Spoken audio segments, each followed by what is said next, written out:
Welcome to Following the Gong, a podcast for Schreyer Scholars, bringing you mentoring on demand from Scholar Alumni. I'm your host, Sean Goheen, and our guest today is Jessica Greensmith, class of 2013, who is a professional heritage interpreter, educator, and conservationist. You can read her full bio in the description wherever you're engaging with us today. Jess, thank you so much for joining us all the way from Boston. Good morning, Sean. Thank you for having me. Well, you can tell we're recording in the morning, so we'll do our best to be nice and caffeinated for you no matter what time you are watching this when it comes out. Now, Jess, I normally start by asking how you came to Penn State, but I'm going to save that for my second question. To frame our conversation today, I'd love if you can start by explaining my introduction of you as a professional heritage interpreter. What does that mean? That is a great question, and I get that a lot. I think it's something that people aren't very familiar with, so I'm really excited to be here to explain it a little more. So I'll ask you, actually, what is the first thing that comes to mind when you think of interpretation? Probably ASL, for the hard of hearing in the deaf community would be my guess. Yep, excellent. So that's usually what comes to mind for most people. Probably our listeners were thinking language of some sort. So I'd like you to keep that in your mind, but I'm not necessarily translating one language to another. I am translating either a resource or some sort of topic, and in my case, that is animals and conservation. So when you're interpreting language, you are still trying to connect to people who can't necessarily understand each other. And that's what I do as well. So I am just translating the animals for visitors at a zoo. Gotcha. That is really, really cool. I have a better understanding of that now, and I hope you watching or listening at home later on have a better understanding now, too, to frame our chat today. Now we'll get to the Penn State part of our story here, Jess. As always, how did you end up coming to Penn State and the Schreyer Honors College when it was time to pick a college for you? So I always thought that I was going to be a veterinarian. And so I love animals. You can tell I'm working a lot with animals from my introduction, translating them for people. So I knew that's what I was going to look for. So I was looking at schools and universities that had strong animal science programs. So top of the list came Penn State. I was from Pennsylvania, so that was very appealing. I came from Hershey, Pennsylvania. And I was also looking at schools such as Cornell, which has a vet school, so that was very appealing, and Virginia Tech. So they had strong animal science programs, vet schools. I was accepted to all of those. But when I got into Schreyer, I was really excited because not only would I get the awesome academic rigor of Schreyer and the honors program, but I would also get all the benefits of Penn State as a massive university. I knew it had a massive alumni network, and I could benefit from all the clubs and the sports. I'm a really big football fan. I went to all of the home football games. So I was really excited for that aspect, but then also challenging myself through the academic programs of the Honors College. So if you're from Hershey, Jess, I'm imagining, and especially being a grad of the College of Agricultural Sciences, you've had some experience with the farm show, not in the script here, but what advice do you have for Penn State students or folks who are from Pennsylvania, or maybe not from Pennsylvania, in terms of checking out the annual farm show? Just definitely do it. Definitely go. There is always a crazy butter sculpture, which is super fun to see. And you have to try the potato donuts, and they have great milkshakes. And there's live animals and fun tractor shows and all sorts of great things. So definitely go check it out. Even if you're not familiar with the agricultural community at all, it's got great food. So go check it out if you're in PA. Did the animals there have an influence on your original drive to be a veterinarian? I'm sure they did. I just, from a very young age, I was always in love with animals. I did horseback riding as a child and was always had pets and was always fascinated by them. So it definitely helped solidify my love of animals. So, Jess, we connected a little bit back, and you had shared that you had some really cool study abroad opportunities, talking about those, going back a couple of questions, what we're actually here to talk about in terms of the resources of the Honors College. And you also shared that those were like just jam packed with not just the travel, but also with the opportunity for undergraduate research. Can you tell us about these opportunities, what you've learned, and how those experiences have influenced your career? And don't we'll save the thesis for a separate question, so we'll dive into that. So up to that point. Well, Schreyer was a really huge help in finding a lot of these opportunities. So I'm not sure that I would have known or been able to access some of these opportunities if it weren't for Schreyer. So I'm really grateful for that. And the first one was with an entomology lab. And that actually brought about my now still love of honeybees. They're my favorite animal in the whole world. So I worked with Dr. Christina Grosinger's lab. And we, at the time, this was, 10 years ago, colony collapse disorder was a really, really big hot button problem. So if you're not familiar, colony collapse disorder was this strange phenomenon where honeybees were absconding or leaving the hive and just disappearing. No, they were never found. They were not coming back. They just disappeared and presumably died. So this was a huge problem because honeybees pollinate 1 out of every 3 foods that we eat. It's incredible. Thank honeybees next time you eat your favorite fruit or vegetable. So this lab was trying to look at what was causing this and what could be the reasons we can try and fix it. So I got to work very, very closely with honeybees, and we were particularly looking at some fungal diseases to see if that might be one of the causes. So that was really fun. I spent a whole summer doing that. I did get stung multiple times, just nature of the beast, but totally worth it. I also got to harvest honey, which was really, really fun. So definitely a perk of that. And then the next one was really interesting and included some study abroad, kind of, as you mentioned. I got to travel. I worked with Dr. Blair Hedges in an evolutionary biology lab. So very kind of a different, kind of a pivot in subject area, but still working with animals. We were trying to identify all the different species of frogs, lizards, and snakes in Haiti. So Dr. Hedges' mission was to prove that there's an incredible biodiversity of these herp species in Haiti and that they deserve protected areas and protection of the land. So we actually flew to Haiti and we were on a mission to literally catch as many frog, lizards, and snakes as you could. So if you can imagine this in your head for a moment, it was literally the middle of the night in a tent, waiting for the sun to set so that we could catch all these animals while they come out at night. And I'm crawling on my hands and knees in the dark with a headlamp, trying to chase after some very, very fast lizards. So absolutely hilarious.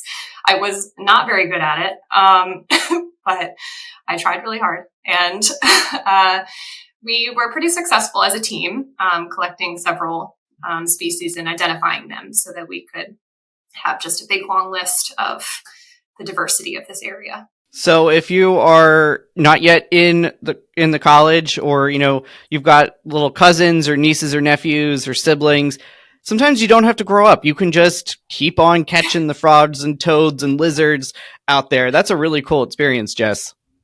Mm-hmm, exactly. Yep. I felt like I was, 10 years old again, just chasing after animals to put in my bucket. So all those little things that you did as a kid can really kind of come back and be a part of your career. So who knew?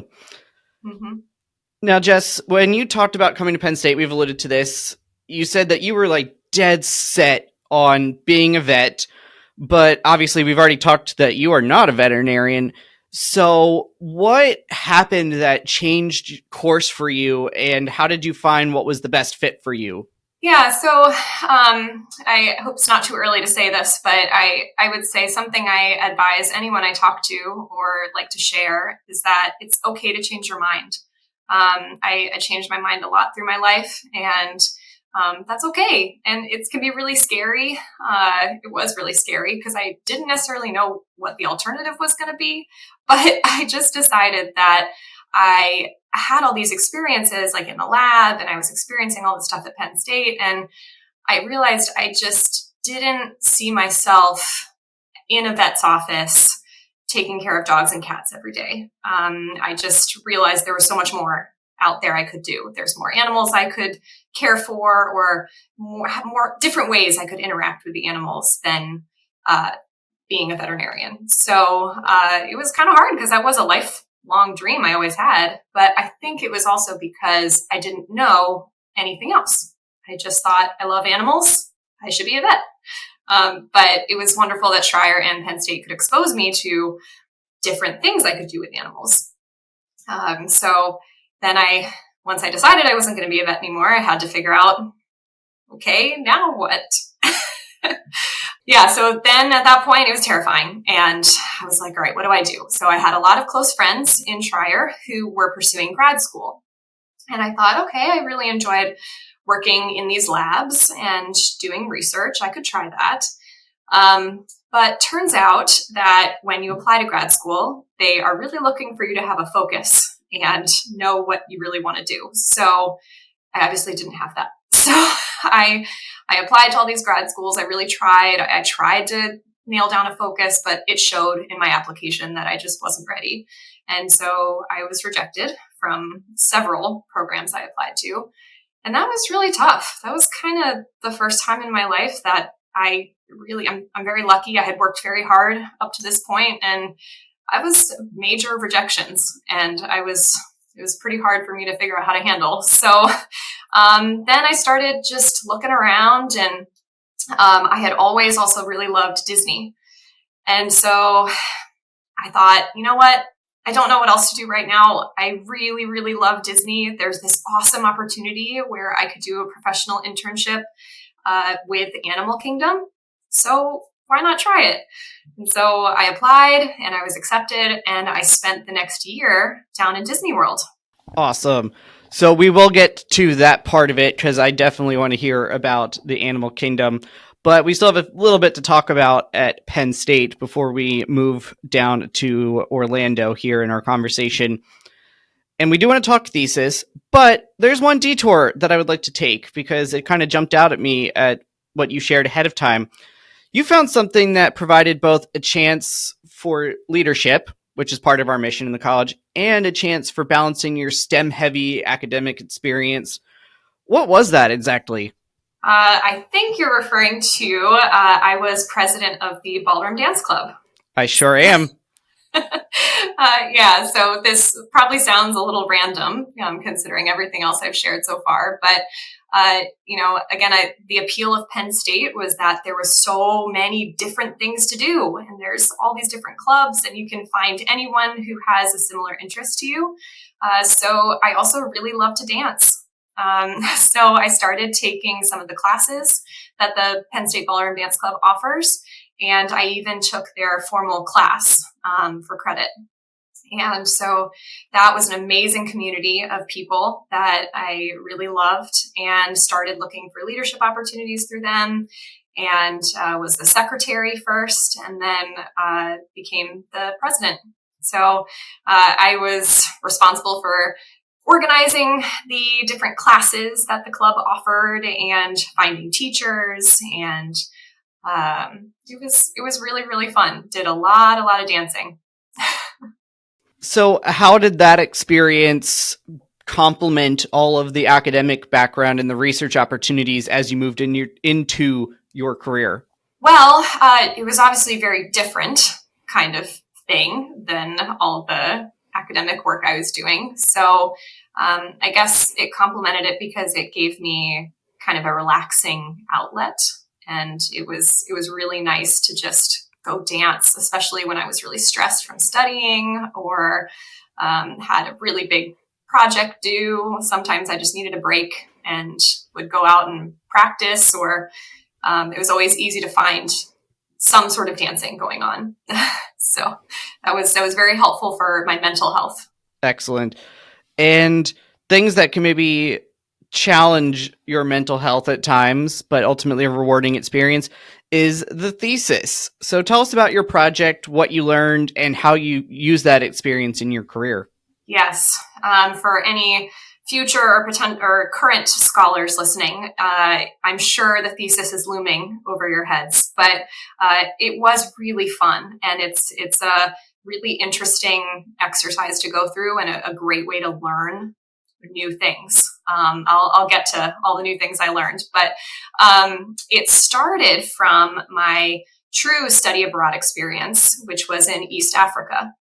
So I have to thank Schreyer again. I'm not sure I would have gone to this particular program if I was not part of Schreyer, because some of the scholarships that are available through Schreyer made it possible. So that was a huge reason why I went. But I spent 4 months there, so one of my spring semesters at both Kenya and Tanzania. And this was an amazing program through the School for Field Studies. And while I was there, I was taking classes in wildlife management, wildlife ecology, animal behavior, Swahili, of course, which was really fun. And we were really ingrained in the community, which was a really fun part of the program. And so in that program, I also had to do kind of a final project. And the project that I was doing was evaluating the viability of sanctuaries as protected areas for wildlife. So the way it had worked in Kenya at the time, I believe it's similar now, but I'm not up to date exactly with how things are structured there now. But the government had given big swaths of land to the community and labeled them as sanctuaries. And so they were protected areas that the community could also benefit from tourism. And so visitors come in, want to see the animals, come through and pay a small fee, and can hopefully benefit the community. Well, unfortunately, the community didn't always know how to properly manage the land so that it would actually be used by wildlife, because it's not fenced in necessarily. It is designed to serve as a corridor or a pathway between the bigger, more protected and managed national parks.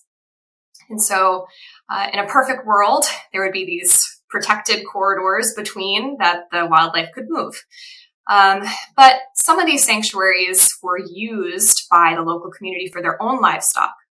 And so livestock are very similar animals to a lot of wildlife, such as buffalo and zebras and some of the animals we hope would use it.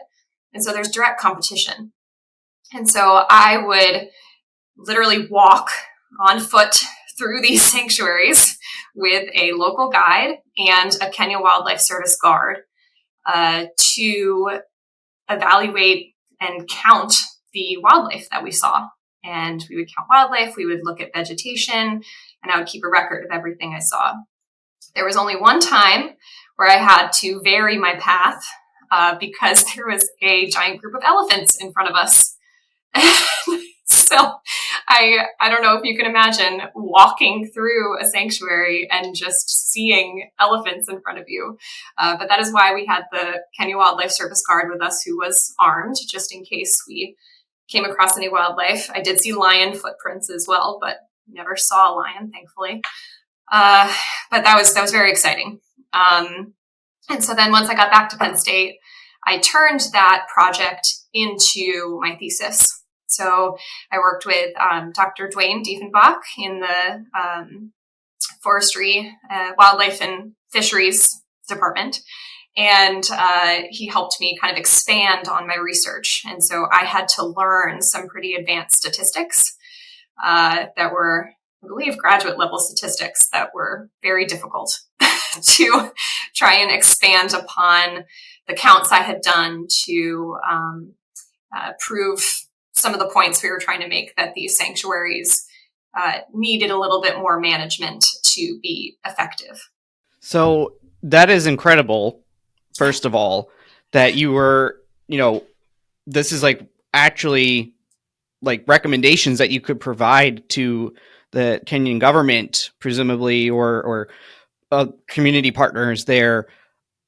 One, were you able to actually share that with anybody there when you completed your project? And then how were you able to use any of these skills once you started working at the Animal Kingdom and all the other zoos that we'll get into here very shortly? Yeah, I was never able to share, unfortunately, my full thesis that I worked on once I returned to Penn State. But at the end of my program, I was able to share my initial findings with the local community, which was, I think, maybe even more impactful to me than the research itself, because that may have been the experience that really shifted my desire to work with both animals and people, and not just animals.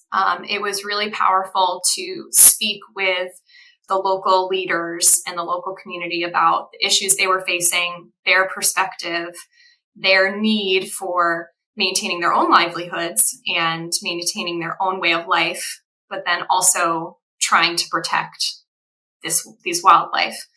So I was able to present that to them and communicate with them. And I'm very grateful for that. And I think that's what made me decide I wanted to do that back home in zoos. So you mentioned that the first zoo that you ended up working at was one of probably the most well-known, the Animal Kingdom at Disney World in Orlando. So tell us about that experience, because that's probably, unique in the fact that it's also an amusement park with the rides and the branding and all the IP. So tell us what you did there, what that experience was like, and, any other fun facts or stories from your time as a cast member. Sure. So it was so fun. I think a lot of people are surprised actually to hear that Animal Kingdom is a fully accredited zoo. So there is an organization called the Association of Zoos and Aquariums that accredits zoos around the country. And that means that these organizations are abiding by the highest standards of animal care, conservation projects, and visitor experience.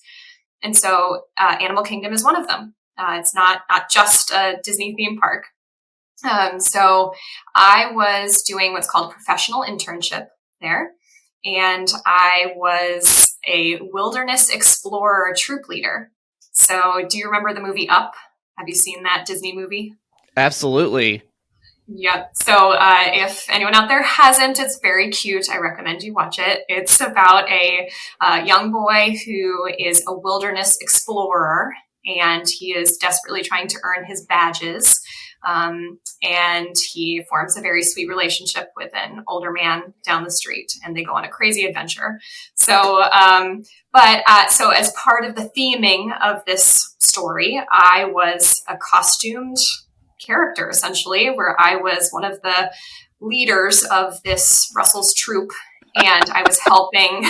Yeah, if I wish maybe I can share a photo with you. Yes. Because goodness gracious, my costume was real cute. It was like the high-waisted. We'll insert that in for the video version here. It was high-waisted safari shorts, a big ranger safari hat, orange ascot, which is like a scarf that goes around your neck. Very, very cute. So I'll send that to you. But I was helping guests earn their badges, just like Russell did in the movie. So there were stations around the park, and you had to learn about different animals and different conservation projects that the zoo had in order to earn your badge. So very, very fun, and got to talk to a lot of different people from all over the world, which is really fun because everyone from all over the world comes to visit Disney. I got to practice my Spanish a little bit. There's a lot of Spanish speakers who come and visit Disney, especially in kind of the summer months. So that was great.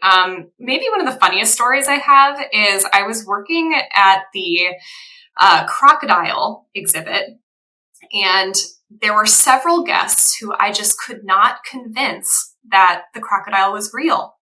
They just They kept everything I said there, even if it moved. They said, "Oh, you have a remote in your pocket. It's animatronic. There's no way this is real."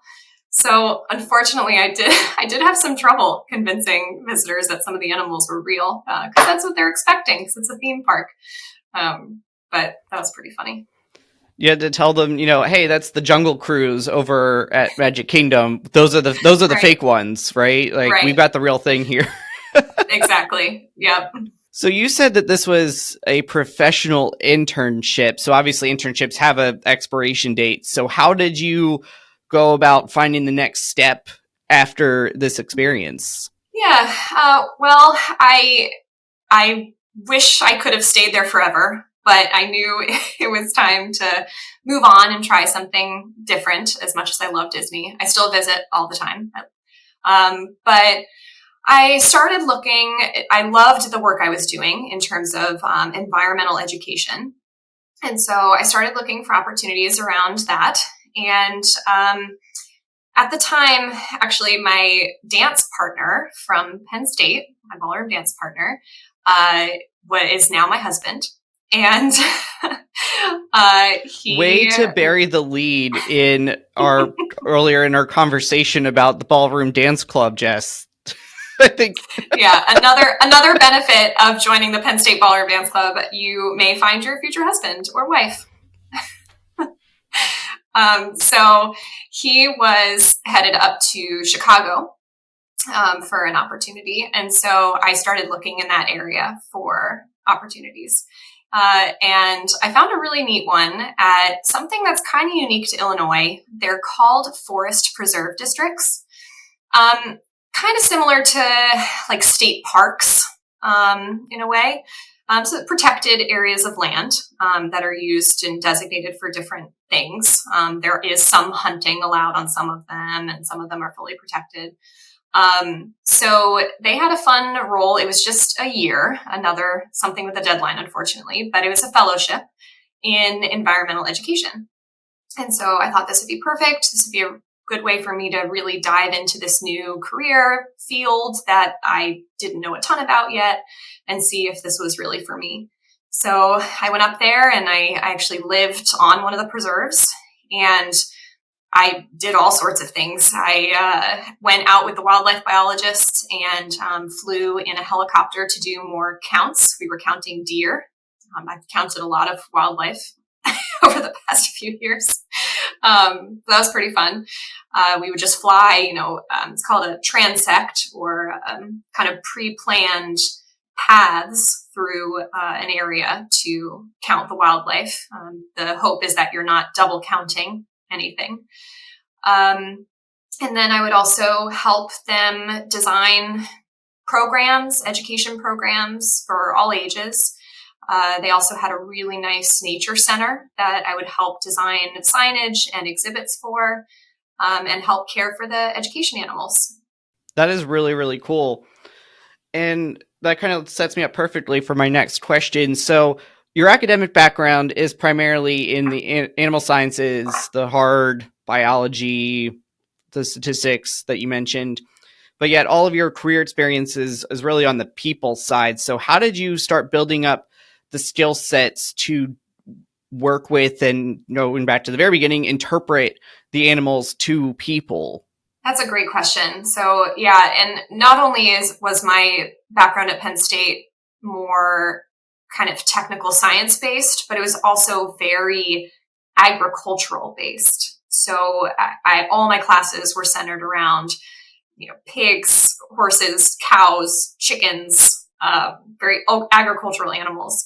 And so I made a pretty big pivot to wildlife and zoo animals or exotic animals. So everything I learned was still helpful. I was still able to translate some of the scientific information that I knew about animals into similar types of animals.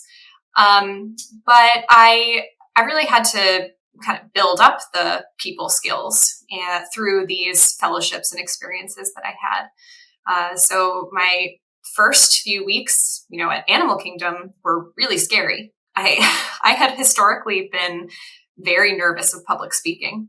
So it's pretty amazing to me, actually, looking back now, that I pretty much do public speaking for my career because speech class in high school was a disaster. But I think it was through practice and just support from, I was really lucky to have some great leaders and trainers.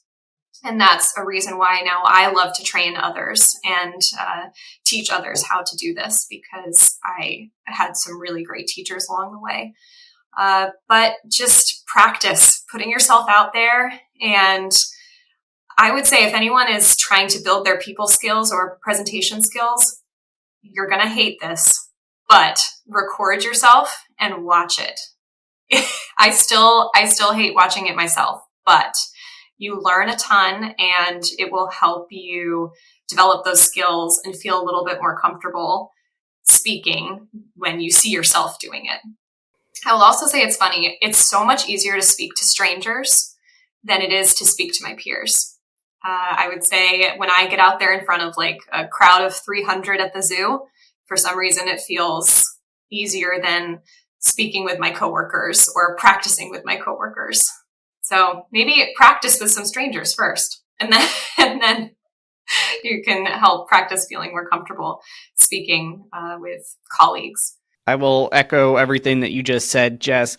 After listening to countless hours editing these podcast episodes and now starting to also have the video element too, you really start to catch your own tics and things that you don't hear yourself speak, and then you hear it played back and you're like, why did I say it that way? Or wow, I say the word awesome or fantastic a lot. So you can start to build that confidence. So I will definitely echo you there. Now, you said this experience with the Forest District. Did I get that right? Forest Preserve District. Forest Preserve District in Illinois was a fellowship. So again, time limited. So you had experience doing the hard research here at Penn State. You had experience at the zoo, at the animal kingdom, and then more of like actually out in the world with something equivalent to a state park. How did you figure out like, okay, which is the path that I want to go down next? What was your thought process there? How did you identify what you liked most and what resonated with you so that you could kind of start narrowing in on which opportunities you would pursue next? Well, I loved speaking with people. I just found out that I loved learning about other people, and I loved sharing what I learned with other people and sharing my passion for animals and conservation. So I really started focusing in on that, and I was still looking in the Chicago area. And so I wasn't necessarily at that time zeroed in on zoos yet. I was looking at, there's a wonderful nature museum in Chicago. I was looking at the aquarium, even museums. All those different institutions do what we were calling interpretation. So they're all trying to share their message with their visitors. And so there were all sorts of roles called like educator or guest experience, guest experience person. I forget what the title was, but in their guest experience department. So usually they're educators. So I was looking at all those, and I found another fellowship, which, that might happen for a while. You might just be doing, serial fellowships for a couple of years, which is okay. You learn a ton. But I did another fellowship, and then that was at Lincoln Park Zoo in Chicago. So here's some great advice I have. I actually was accepted to 2 different zoos. Chicago's very lucky to have these 2 great zoos in close proximity. So one was Brookfield Zoo. I may have heard it's much bigger than Lincoln Park Zoo, so often people have heard of that one. And then Lincoln Park Zoo. And I had to make a decision which of these jobs I wanted to take. Now, I had a colleague that I knew who was also accepted to both, and we made 2 different decisions.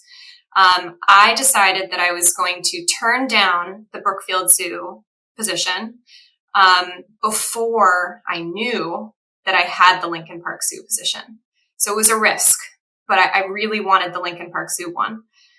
So I turned it down, and luckily I got the Lincoln Park Zoo one. But a colleague I knew had waited to see if she would get the Lincoln Park Zoo one, and then rescinded her offer from Brookfield.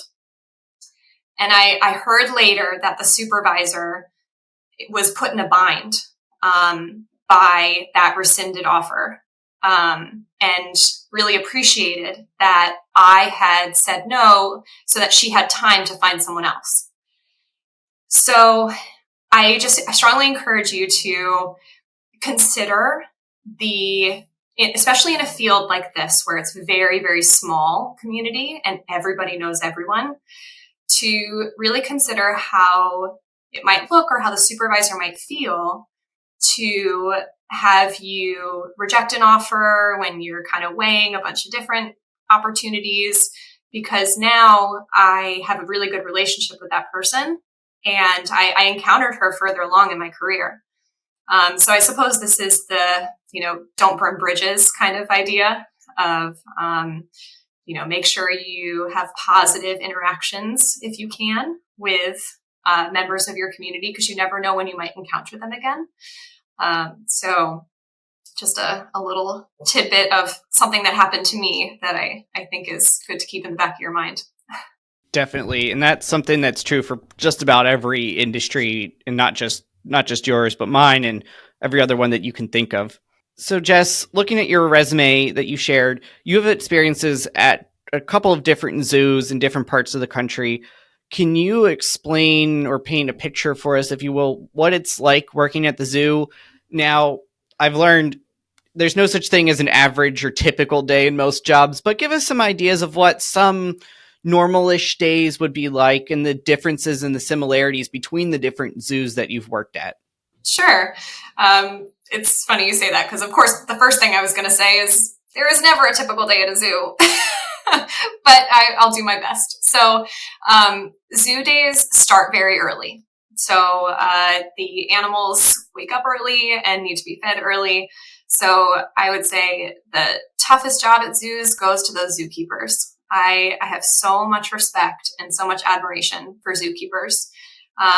If you ever visit a zoo, please thank a zookeeper if you see them. They work very, very hard.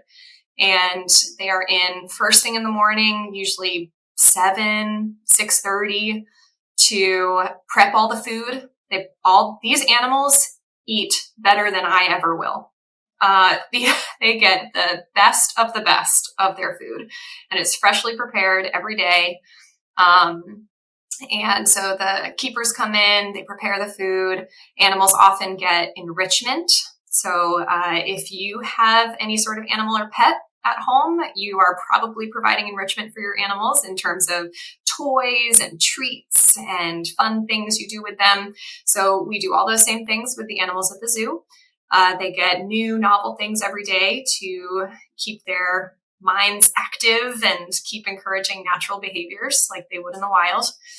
And then the other members of the zoo start coming in. So my role is almost always typically in education and volunteer departments. Those departments are usually together. Some zoos are a little different. Sometimes they can be separate. But oftentimes education and volunteers are very, very closely knit, which makes a lot of sense. We're usually employing asking volunteers to come in and help us with educational opportunities.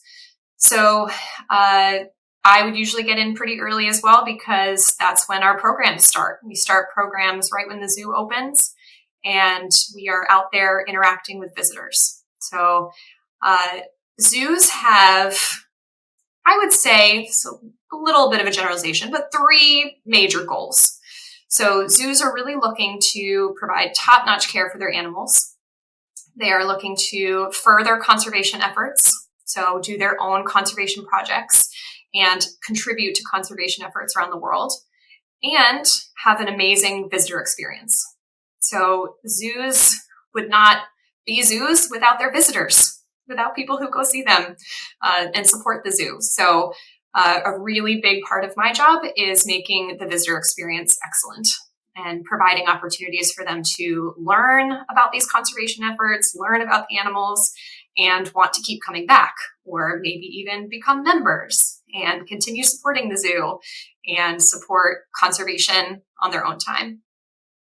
So the zoos I've worked at are all similar in that regard, but are also very different. Every zoo has their own culture.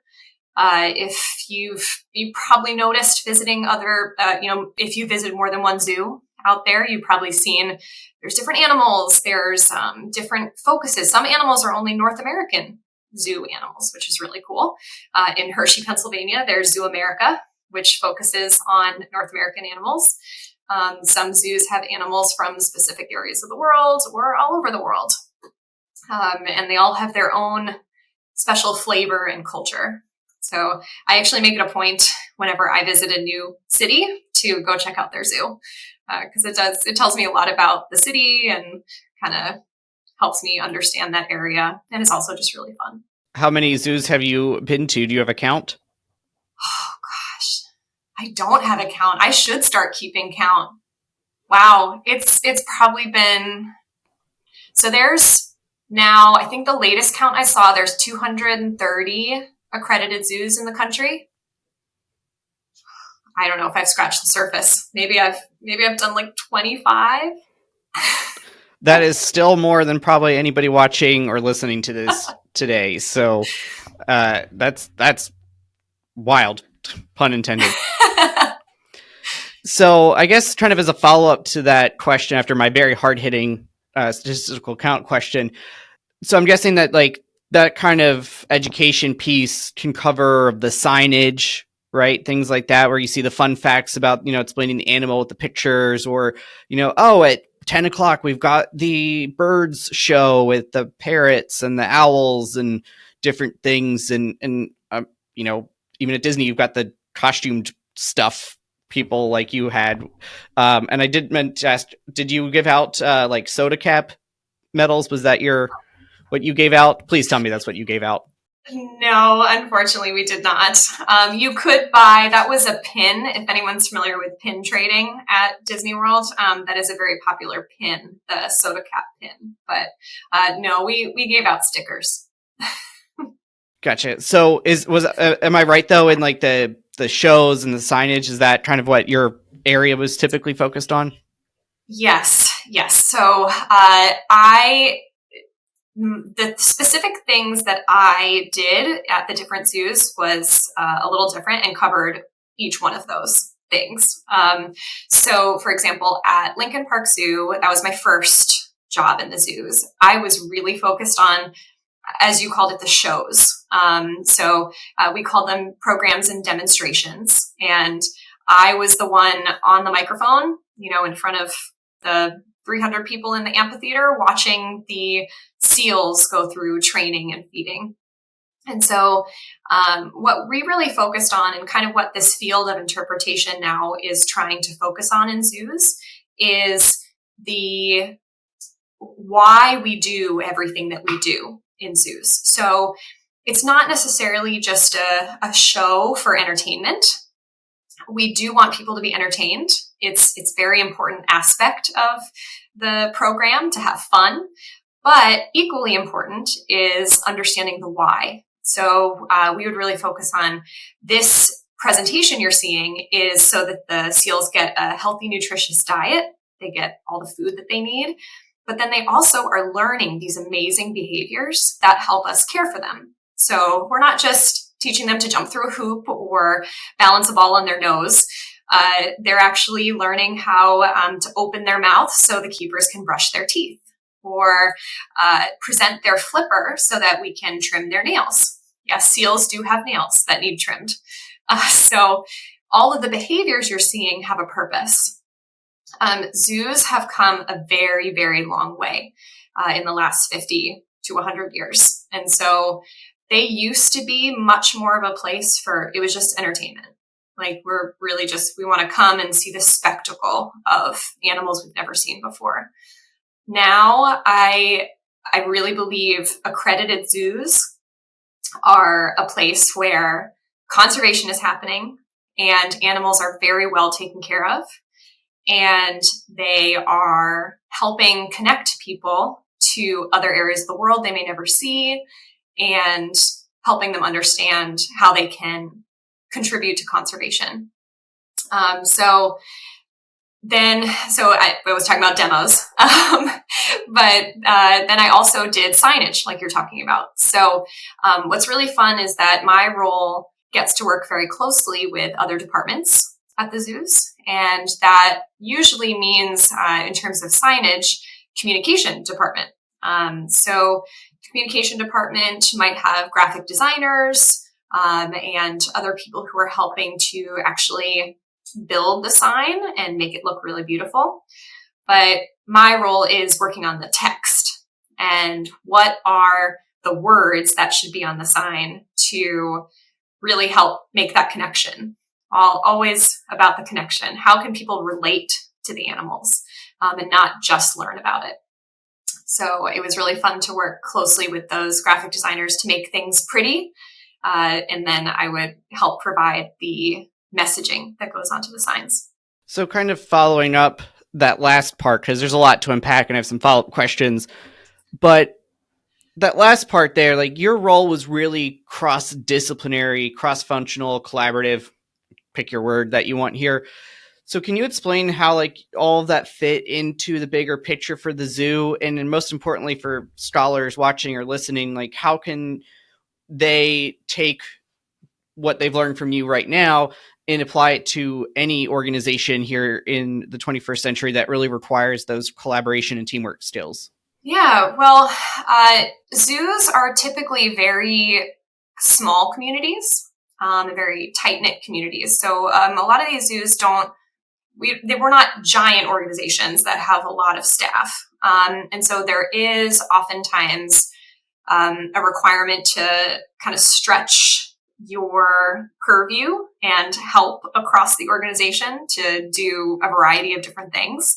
Like I would still help with special events, for example. So, the special events department would host a adults night out at the zoo, 21 plus, really fun. You might have attended one at a zoo near you.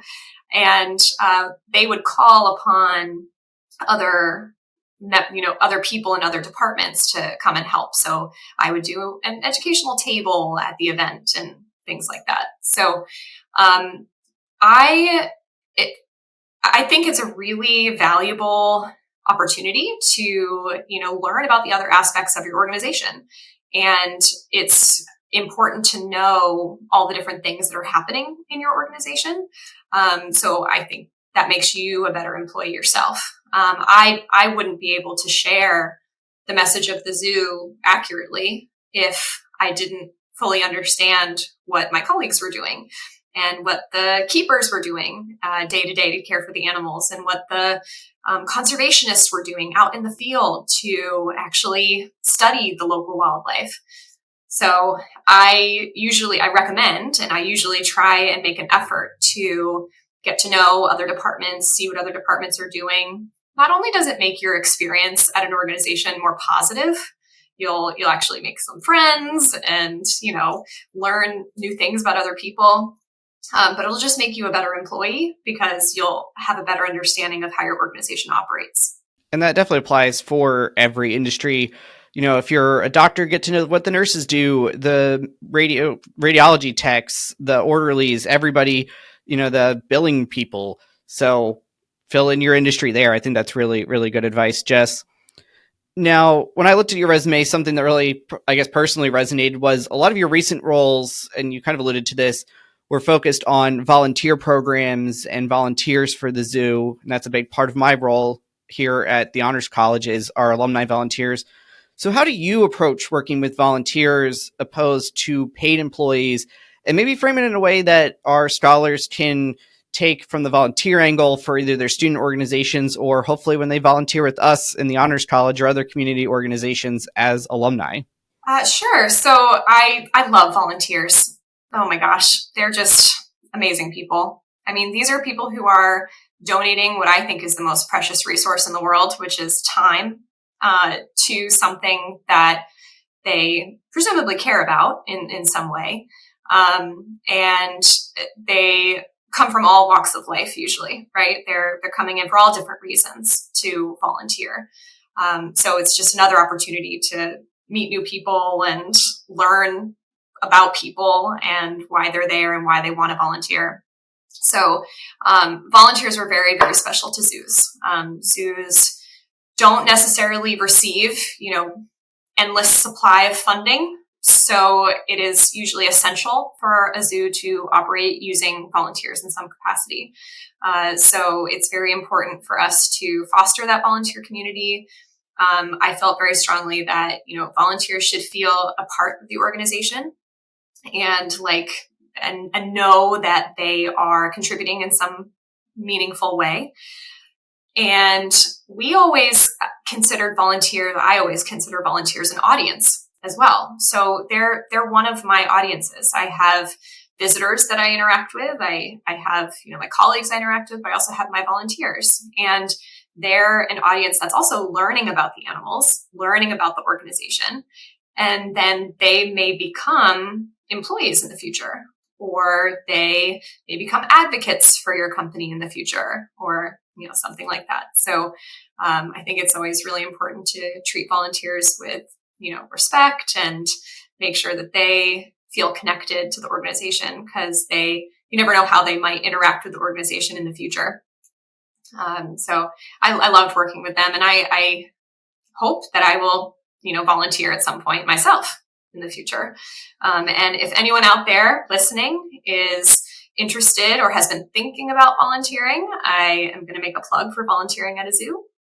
So there's many different ways you can volunteer at a zoo. Most zoos are looking for just one-time volunteers to volunteer at a special event, or some zoos even have zookeeping volunteer positions, or the education department. So much fun working in an education department as a volunteer. Often you'll get to work closely with some program animals, and you'll get to know the keepers really well. So highly recommend looking into that for a volunteer opportunity.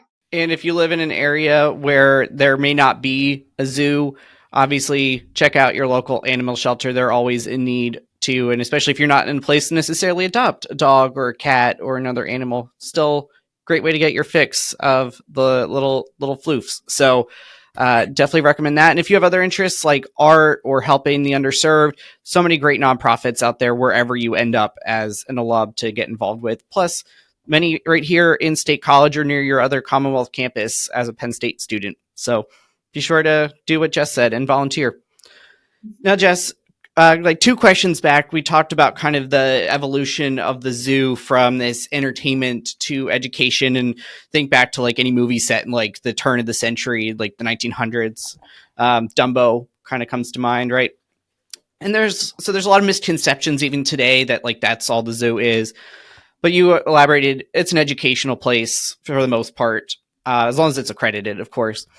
So what do you see the role of the zoo in the modern world when we also have things like nature documentaries, the internet, that provide access to animals in some form or fashion in a way that only the zoo or the circus back in the day was the only way to learn about or encounter something like a lion or a polar bear or fill in the blank other exotic wildlife animal? This is an excellent question. Thank you. There are so many ways to access animals now, which is amazing. I swear this isn't a plug for Disney, but there are some really great documentaries on Disney Plus right now that I've been watching just because I've been watching them myself. There's one really cool one about insects that was like filmed at like a tiny microscopic level. So you can like see the insects from their, perspective, which is incredible. There's some amazing documentaries about African wildlife, the oceans, all sorts of amazing things. But I truly think there is no substitute for seeing some of these animals up close and in person, right?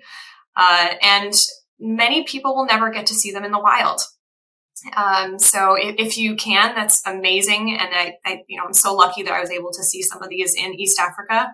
But often these places are difficult to access. So zoos are not only a place to see these animals living, breathing, right in front of you, but they're also a community.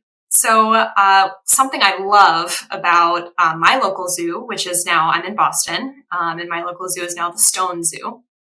And whenever I visit, I see that there are so many parents and children.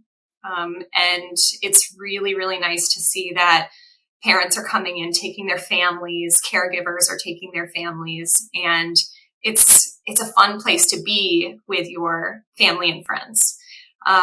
There's usually these 21 plus events that I spoke about earlier. So not just for kids. There are many great ways to interact with a zoo or have fun at a zoo as adults. I see zoos now bringing in a lot of craft breweries and local distilleries and amazing local businesses so that you can communicate or interact with your community a little bit more. So I really love that I'm seeing zoos becoming more of a community center where you can get to know your community a little bit more. Now, we've talked a lot about working at the zoo, the role of the zoo, but Jess, how do you actually go about getting a job at the zoo? This is not one of the questions I wrote down. I forgot to, but pretty straightforward. Is there anything unique in the job search, job interview process for working in a zoo setting?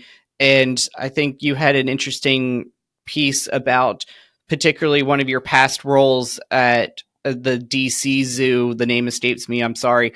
And how this, small network can really be advantageous if you engage with it correctly. Yes, absolutely. So I always recommend trying to find as many networking opportunities as you can. So I'm a really big fan of just informational interviews. So just reach out to someone who is in the career you're interested in or is doing something similar to the career you're interested in. That's why this podcast is amazing, because hopefully there's someone here on this podcast that has something similar to what you're interested in, and reach out. I'm definitely going to share my email. So, and I believe others have shared theirs as well. So reach out and say, hey, I'm really interested in what you're doing. I would love to just speak with you for 30 minutes and learn a little bit more. You never know what might come of it. Often it's just maybe making a new friend and learning a little bit more about the industry. But sometimes it can lead to a job or an opportunity you weren't expecting. So I had that happen with me. I was so we moved from Chicago to Washington, D.C. And through my Disney network, through people I had worked with at Animal Kingdom, I knew there was another person who had done my same job at Animal Kingdom who was now living in D.C. So I had no friends there. I really didn't know anyone. So I thought, hey, I'll reach out on Facebook because I didn't have her contact information, and said, hey, I just moved here. I would just love to get coffee. And so we met up and got coffee, and she works at the Smithsonian National Zoo. And so we chatted. I got to hear all about her job. It sounded really, really cool. And she said, hey, it turns out we have an opening right now. You should apply. So I might not have considered it. It's the National Zoo. Oh my gosh, this is amazing. I probably would have thought, man, I could never get that. But I was like, you know what? She told me about it. Let's try it. So I applied and went through the interview process, and I ended up working there for 3 years. So you never know what could happen just by reaching out and trying to make new connections with people.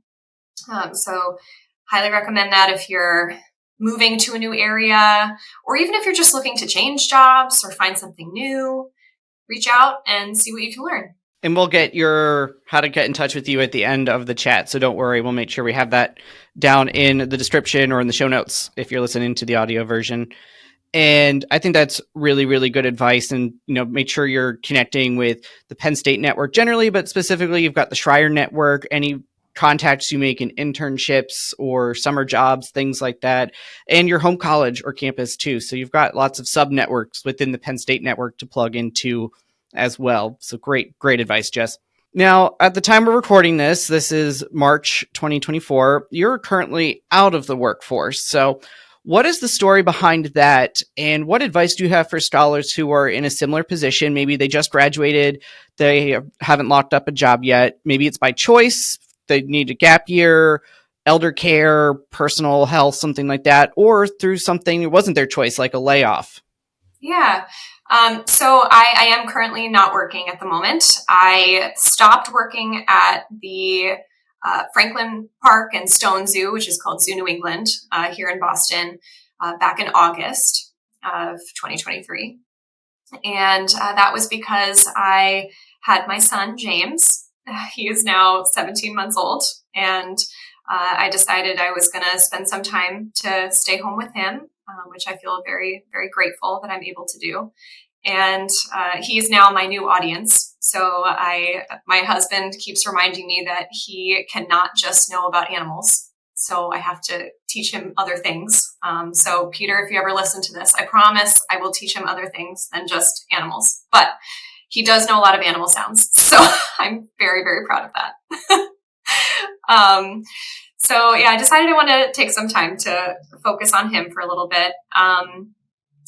But I hope to stay connected to the community and plan to stay connected to the community. I mentioned volunteering myself, a little bit ago, and I do expect and hope that I can get back to the zoo world and the interpretation world through volunteering, potentially in the future. And maybe when kids are a little bit older, I can look into finding a part-time job or actually working again. But for all those, like you said, for all those out there who maybe are between jobs or considering taking a break, like I kind of said at the beginning, I don't be afraid to change your mind.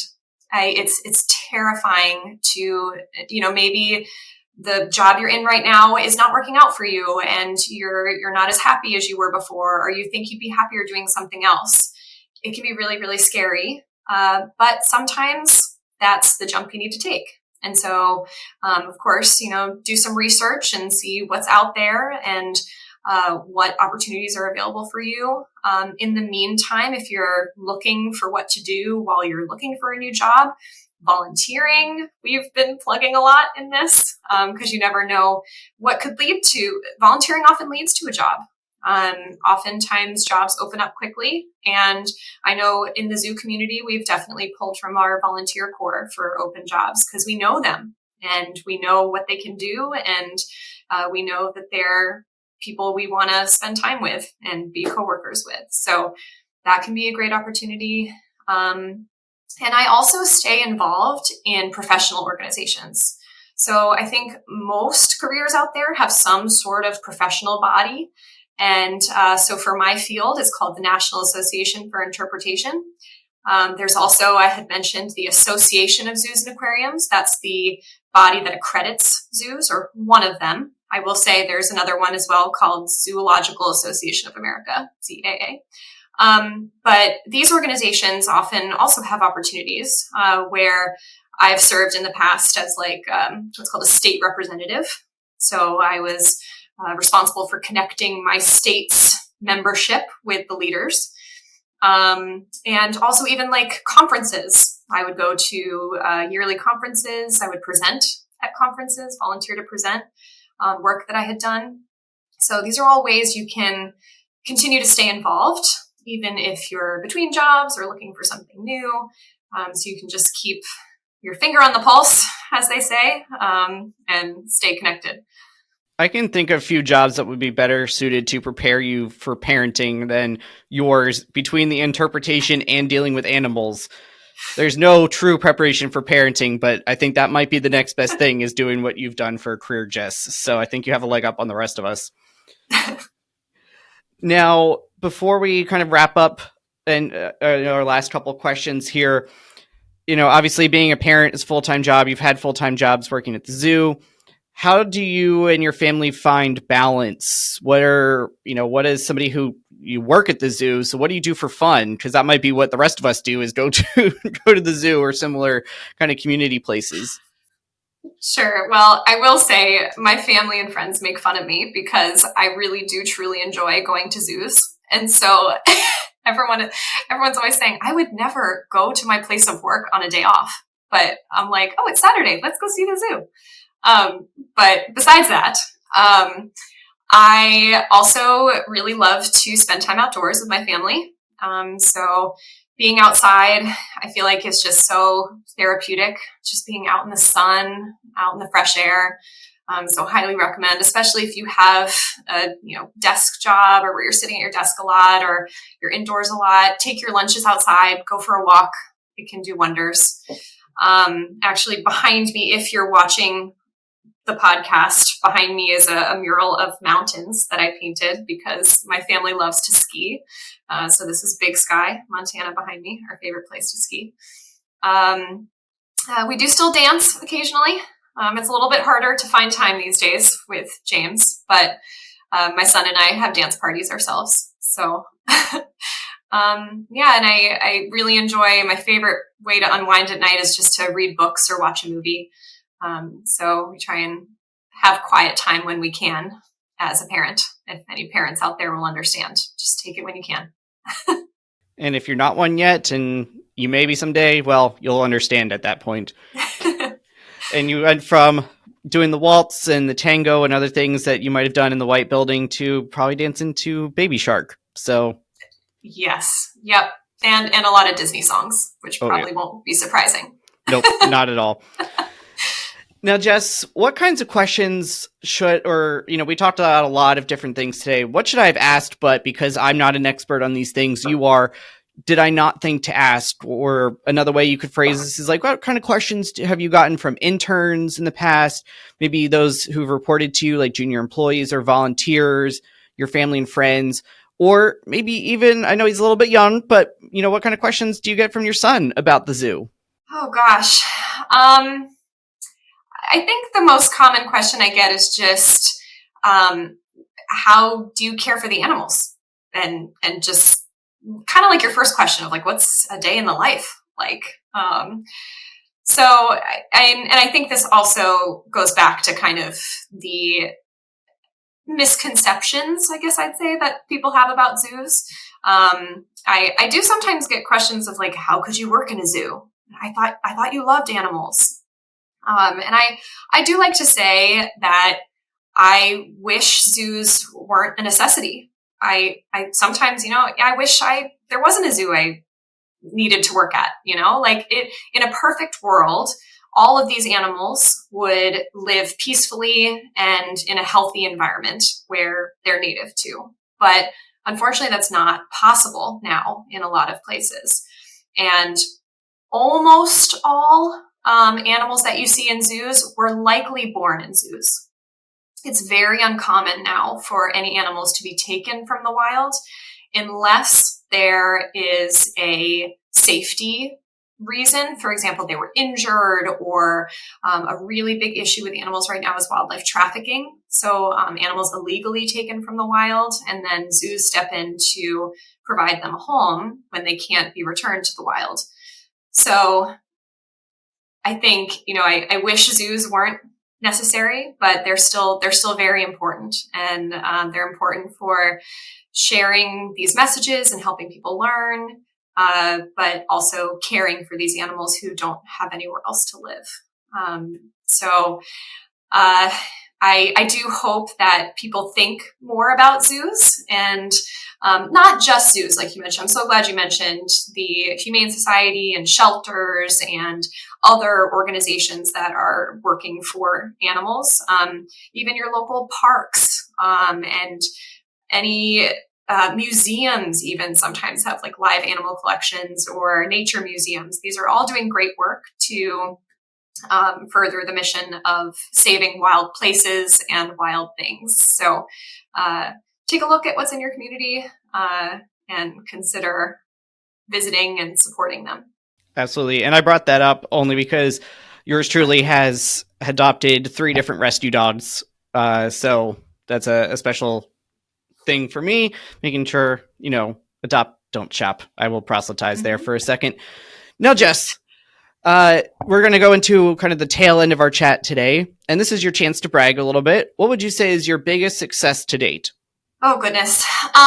Well, I'm very proud of legacies I feel I've left behind at some of these institutions. So there are some signs and graphics and physical print things that are up at these zoos that I created.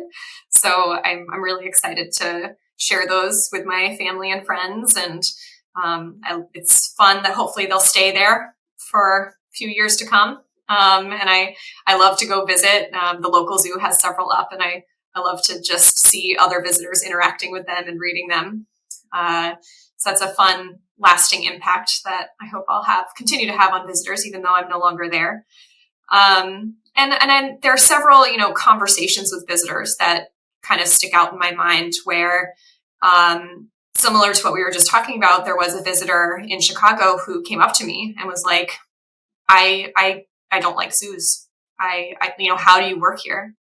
And so I had a conversation with them, and of course, one conversation is I never expected to change someone's mind, but they did walk away saying, I'm going to do more research and I'm going to look into this. Thank you for talking to me. So I considered that a huge success, and I was very proud of that. And that happened years and years ago.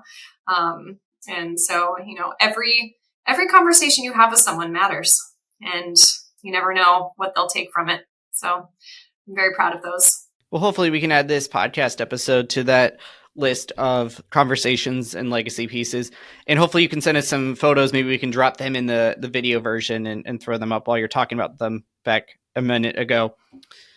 Now, Jess, on the other side of that equation, though, what would you say is the biggest transformational learning moment or mistake you've made in your career, and what you learned from that experience?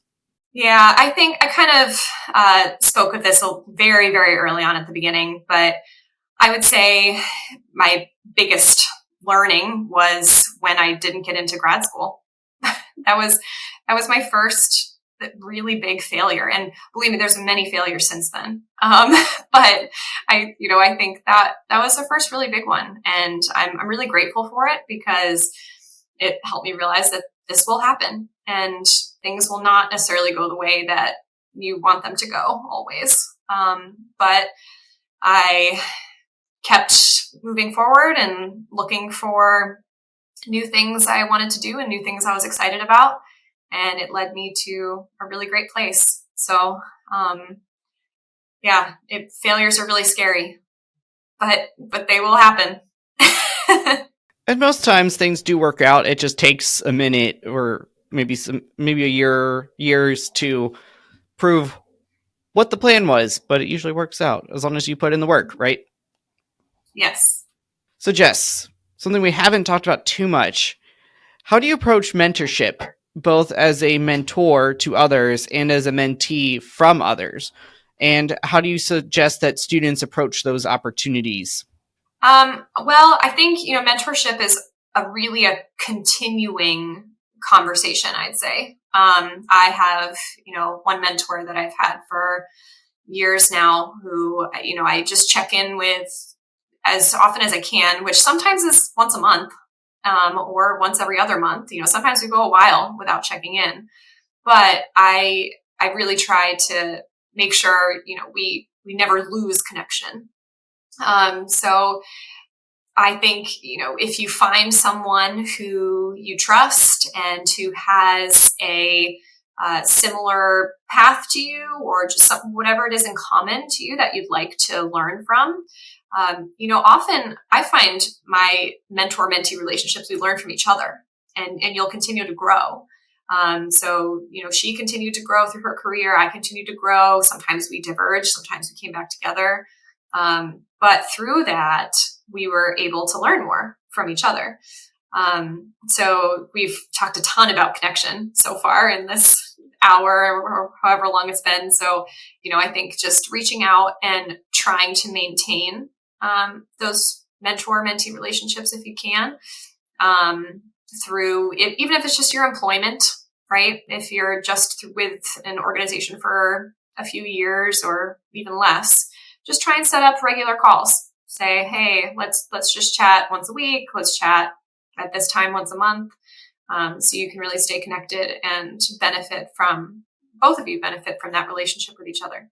Well, speaking of those mentors, and you dropped some faculty names early in our conversation, are there any professors or friends or perhaps a husband from your scholar days that you would like to give a shout out to? Yeah, I mean, of course, my husband Peter got me through many a organic chemistry class that did not necessarily go well.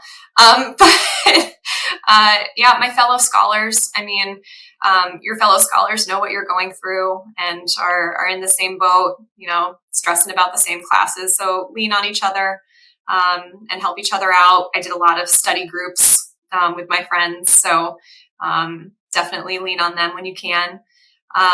I actually had some really great, I worked most closely with some of the, like graduate assistants in the labs. And so like Holly Holt, for example, was one who I worked with in the B lab and learned so much from. And yeah, of course, my thesis advisor, Dr. Diefenbach, I would not have been able to get through all the crazy statistics without his guidance and piles of books that he lent me. So, yeah, I mean, that's why I loved Penn State so much. It was such a community and it's such a network. And even now, if you're looking, you kind of mentioned this earlier, but if you have no idea where to look for a mentor or someone to talk to, try first your Penn State community, because it's massive and there's someone out there who is in the same boat as you. So, yeah, just shout out to Penn State and Schreyer in general. Well, I will certainly ditto that. And Jess, I can't believe I didn't put two and two together here earlier, given your grad year and ballroom dance. But do you know Rebecca Alt by any chance?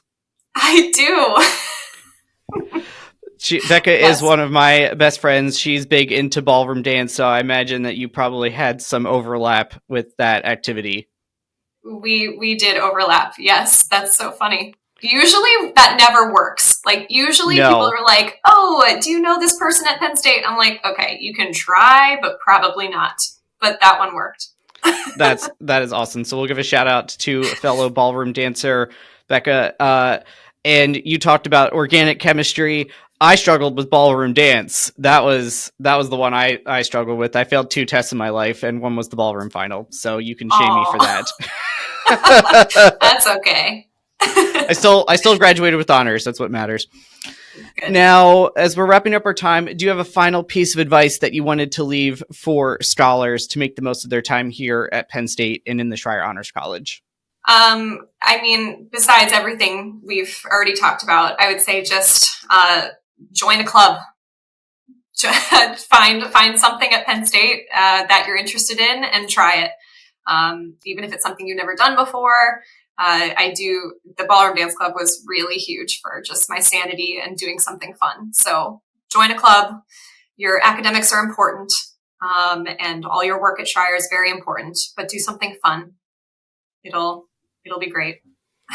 And I would extend that even out into once you graduate in the community, wherever life takes you. Mm-hmm.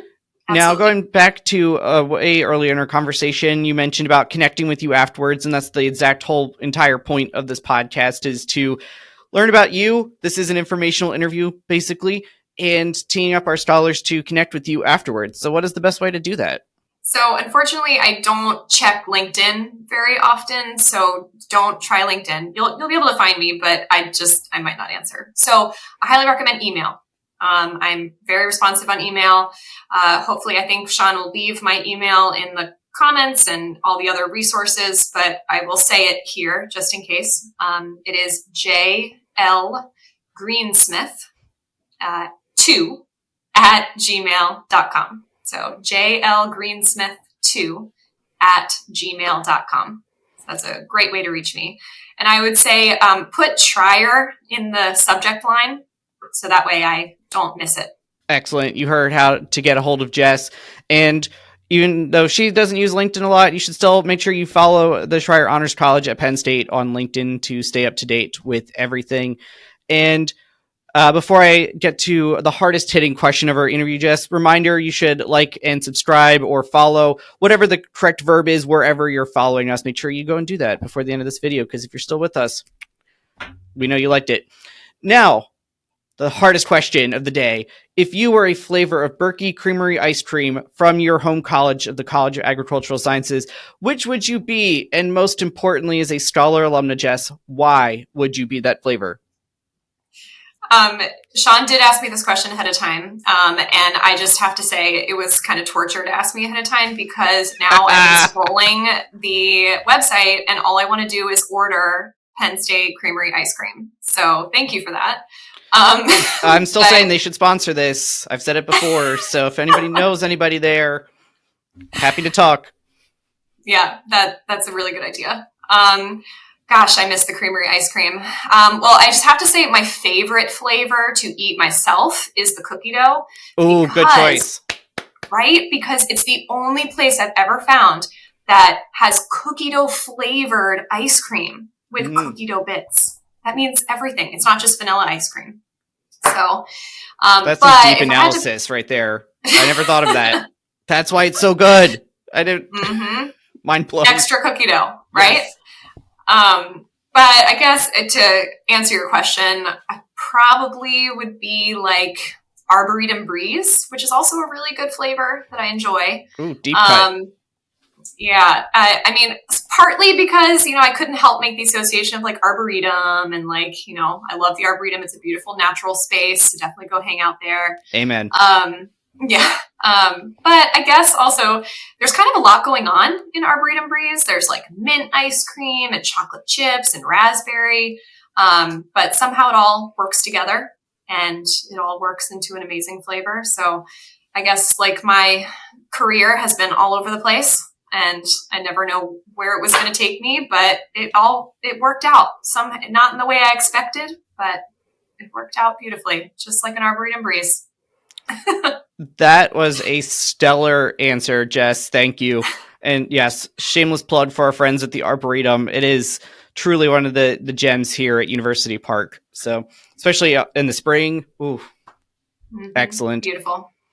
Well, thank you, Jess, for joining us and sharing your insights. I had a great time discussing all things zoos and interpretation with you today.